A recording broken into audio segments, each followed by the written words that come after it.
FPL Gameweek 4 preview. So yeah, for those of you that's seen my Game Week 3 review, you'll know I got 70 points, which not too bad, but could have been better. Dane Henderson getting 4 points, pretty sweet. Fernandez, woeful again. Jota didn't really do much against Man United, but I mean, I'm going to keep him because he's had a good start of the season. Saka getting points. Haaland, of course, getting the points. That man's a cheat code. Watkins finally doing something, but whether he's going to be fit or not is another matter entirely. Eze finally getting some points as well. Take that. We'll take that. The biggest blunder I had, leaving João Pedro on the bench with 8 points. 8 points sat on my bench, man. But I'm not there making the same mistake this week.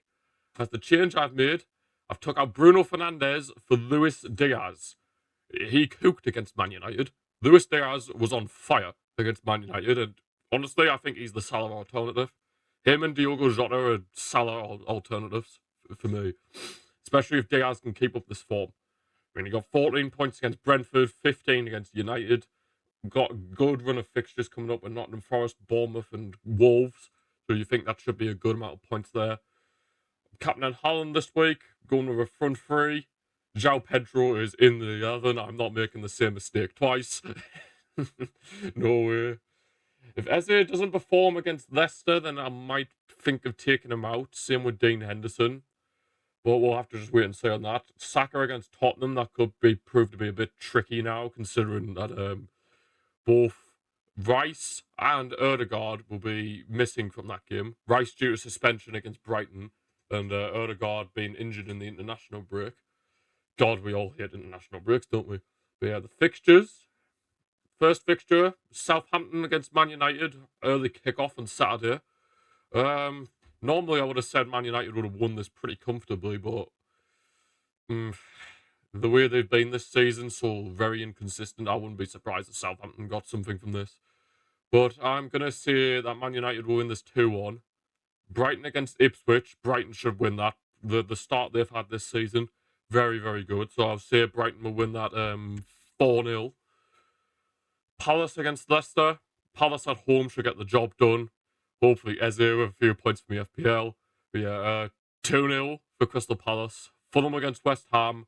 So if West Ham will win 2-1. Liverpool against Nottingham Forest. Liverpool at Anfield should get the job done. They looked good under Arnie Slot. So I'm going to say 3-0 Liverpool. Man City Brentford. This is it with like someone like Phil Foden. He's been out all season so far. Pulled out the England squad because of his illness or whatever on earth it is he has. So is he going to play in this game? Is he going to be one of them players that prefers club over country? Well, I guess we're just going to have to wait and find out. But yeah, I'm going to say Man City will win this 3-0. Aston Villa against Everton. Depends if Watkins starts, but again, even if he doesn't start, John Duran's been performing for them, and Everton have been an absolute mess this season. I mean, they were 2-0 up against Bournemouth before the international break, and they're going to lose 3-2. You're 2-0 up in the 87th minute, and you go on to lose the game. That is unacceptable. Like, at any level, that's just unacceptable. But yeah, I'm going to say Aston Villa will win this 2-0. Bournemouth against Chelsea. Now, Palmer was called up for the international break, but he pulled out the England squad for whatever reason. So is he going to play here for Chelsea?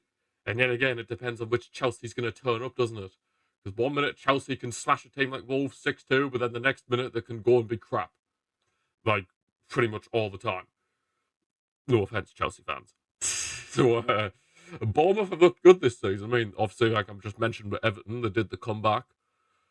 So I'm going to say this ends 2s each. And then as for Sunday, North London derby between Tottenham and Arsenal. Now, if Rice and Ødegaard were available, I would have said Arsenal would have won this 3-1. But I think it will be more of a struggle this time, considering that Rice is suspended and Ødegaard's now injured, with looks like quite a serious ankle injury. So I'm going to say that Arsenal will win this 2-1, but Kyle Saka will get the winner. And the first goal will come from Kai Havertz. Tottenham's goal will come from Heung-min Son. He'll get it'll be 1-0 Arsenal, then Tottenham will make it ones each, and then in the dying minutes, Saka will win the game for Arsenal. And then the last game of the game week, Wolves against Newcastle. Is Isak going to turn up for all them people who have him in the team? I mean, Wolves on their day they can be a decent side, but obviously they've lost a lot of key players, and I don't know what on earth's going on there. That you sell your best players, and then you don't bring in proper replacements. Like that just doesn't make sense to me. But especially considering where Wolves were a few years ago, like when they had like Neves and Moutinho, you thought they could go on and win the Europa League when they were in it a few years back. To say how far they've fallen, it's quite shocking, really. But I'll say Newcastle will win this 2-1. I think Isak will get a couple of goals. But yeah, that's my predictions for the FPL Game Week 4. Let me know what change you've made, if any. I know there's a lot of people are wildcarding this week, so let me know what changes you've made in the comments section below. How well do you think you're going to do this week? And yeah, I'll see you for the Game Week 4 review, where hopefully I've got a few points in the bag. Hopefully, fingers crossed. But yeah, thank you all for watching, and I'll see you then.